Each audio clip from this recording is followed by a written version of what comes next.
जय श्रीराम। फाल्गुन शुद्ध प्रतिपदा ते फाल्गुन अमावस्या अर्थात मृत्युंजय अमावस्येपर्यंत श्री शिवप्रतिष्ठान हिंदुस्थान यांच्या वतीनं ठिकठिकाणी बलिदान मासांचं आयोजन करण्यात येतं।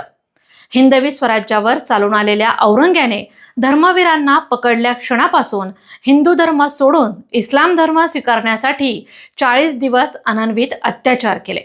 परंतु हिंदू धर्म टिकावा यासाठी महाराजांनी आपल्या प्राणांचं अत्युच्च बलिदान दिलं।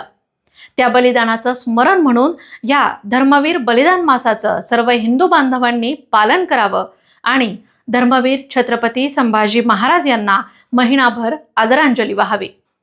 आपल्या पुढील पिढीला धर्मवीरांचं हे बलिदान स्मरणात राहावं यासाठी हिंदू बांधवांनी आणि तरुणांनी शिवजयंती साजरी करणं जितकं महत्त्वाचं आहे तेवढंच धर्मवीर बलिदान मासाचं स्मरण ठेवणंही महत्त्वाचं आहे। कशासाठी आणि जगावे कसे मी विचारू स्वतःला असा प्रश्न नेहमी, लढू पांग फेडा वया धर्म भूचे, आम्ही मार्ग चालू सईच्या सुताचे। जय शिवराय, जय शंभूराजे।